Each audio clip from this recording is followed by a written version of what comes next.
Bonjour les humains, 21 décembre 2025. Bienvenue si vous êtes nouveau sur la chaîne. Ne vous fiez surtout pas à une seule vidéo. Allez voir mes playlists. Je traite de tout un tas de sujets très différents. Dans la playlist, l'évangile de Thomas, épisode numéro 24. Pas sûr du tout, hein.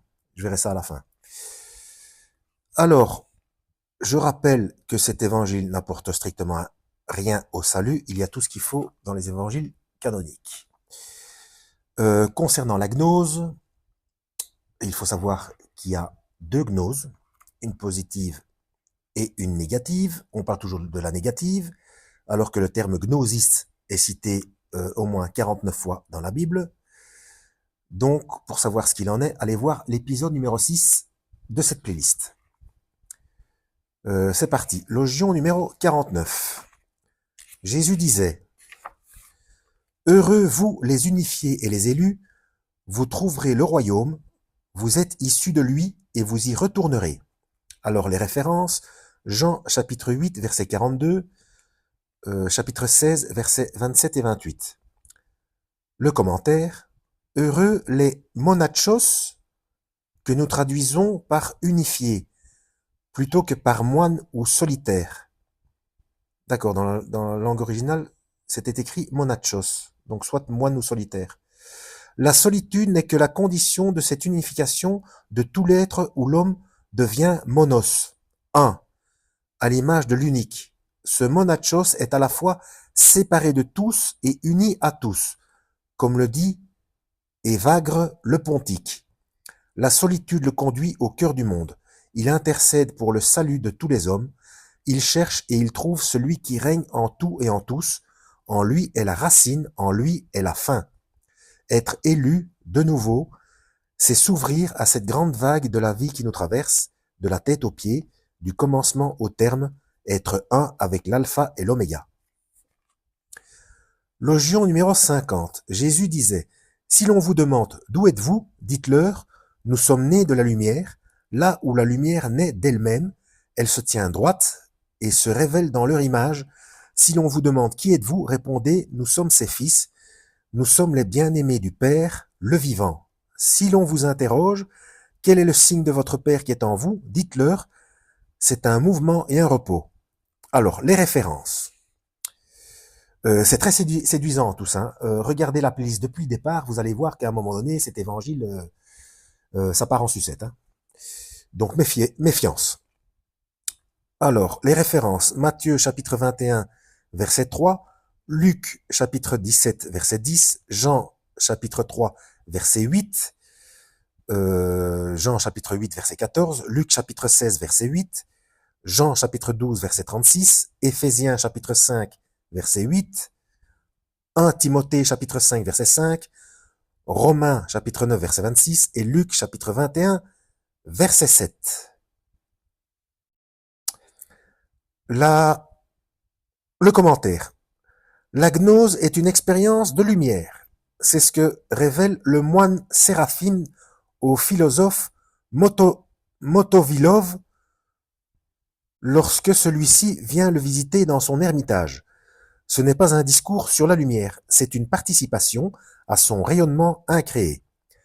Pour Grégoire Palamas et les moines du mont Athos, le but de la vie chrétienne, c'est cette expérience de la lumière incréée, celle qui a brillé dans le buisson ardent, au mont Tabor et au jour de la résurrection. Elle se tient droite, debout comme un matin de Pâques. La lumière qui brille au-delà de ce ciel, au-delà de tout, dans les plus hauts mondes, au-delà desquels il n'y a pas de plus haut, est en vérité la même lumière qui brille à l'intérieur de l'homme. Et ça se trouve dans euh, Chandogya Upanishad 3, donc 3 en chiffre romain, ensuite 13 et 7.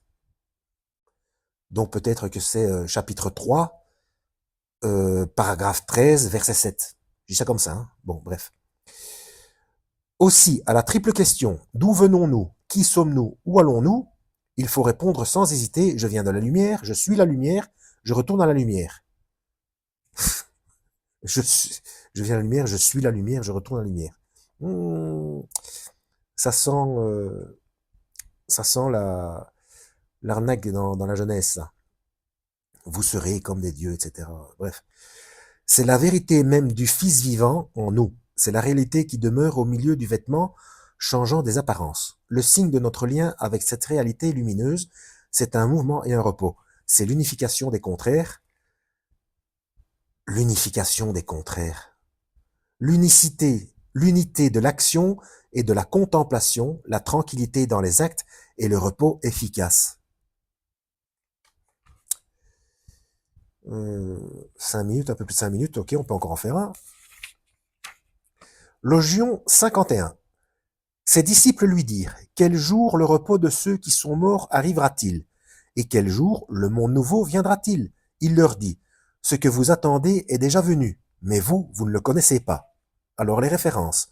Matthieu 24, verset 42, Luc chapitre 17, verset 20 et 21, Jean chapitre 5, verset 25, Actes chapitre 14, verset 13, Romains chapitre 8, verset 19 et Nombre chapitre 11, verset 10. Le commentaire. Nous trouvons un écho dans ce logion dans le traité de la résurrection. Fuis les divisions et les liens, et déjà tu es dans la résurrection. Pourquoi ne te considères-tu pas déjà comme ressuscité? Ce que nous attendons, ce que nous cherchons, ce repos, cette plénitude, ils sont déjà là. L'être n'est pas ailleurs, demain, il est ici et maintenant. Dans l'évangile de Jean, Jésus rappelle que celui qui croit a la vie éternelle. Il ne dit pas aura. La vie éternelle est au cœur même de cette vie. Elle est la dimension incréée de notre vie présente qui ne peut mourir. Oui, là, il met l'accent sur la conjugaison. Mais du coup, je peux pas le faire puisque je suis en train de faire la vidéo. Mais j'aimerais bien jeter un coup d'œil dans la Strong pour voir ce qu'il en est au niveau du texte original, au niveau de la conjugaison. Parce que j'ai déjà dit dans d'autres vidéos qu'il y a des conjugaisons qui n'existent pas en français et donc que le traducteur a fait ce qu'il a pu. Hein. Ok.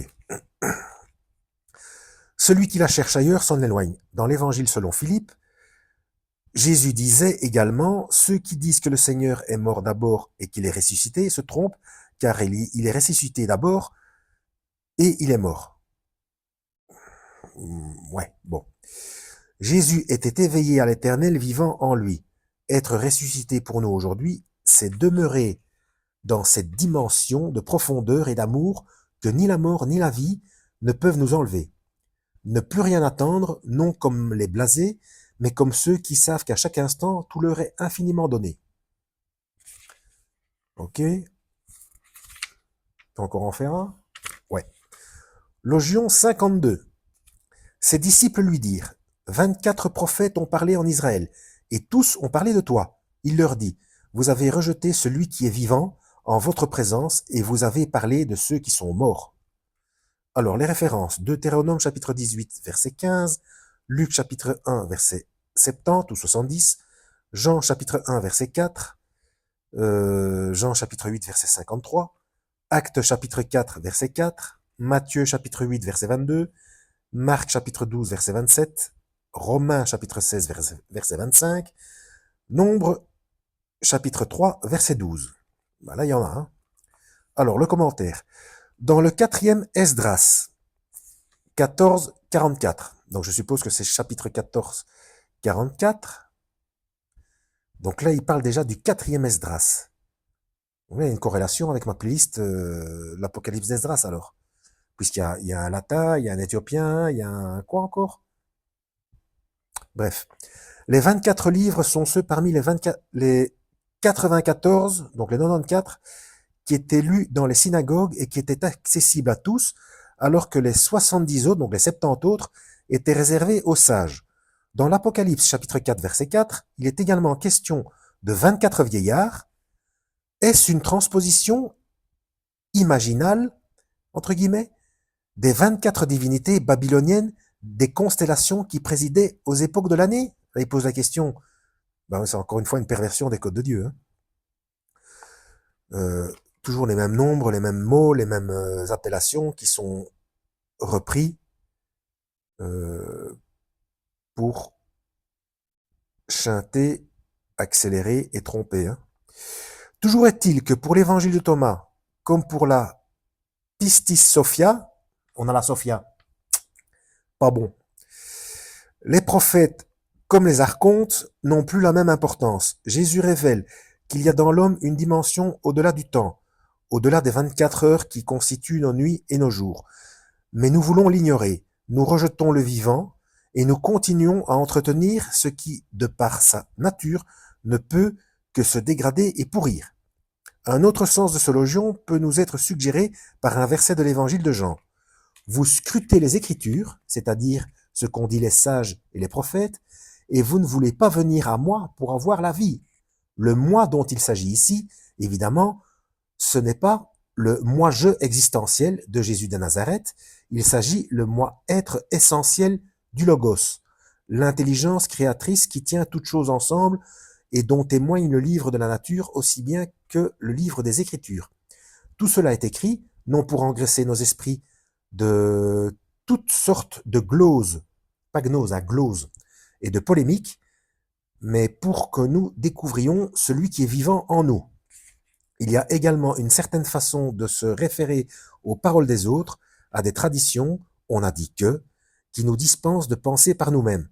La longue vue de mon voisin ne me sert à rien si je ne sais pas ouvrir mes propres yeux. Les paroles des prophètes et de tous les grands voyants sont là pour nous apprendre à voir. Si nous les répétons sans les vivre, ce sont des paroles mortes. La lettre tue, c'est l'esprit qui vivifie. Ouais, mais il faut lire quand même. Bon, 12 minutes. On va s'arrêter là. Donc, playlist en description, comme d'habitude. Hein. À la prochaine, lisez la Bible. C'est ce qu'il y a de mieux à faire. Et que Yahweh vous guide.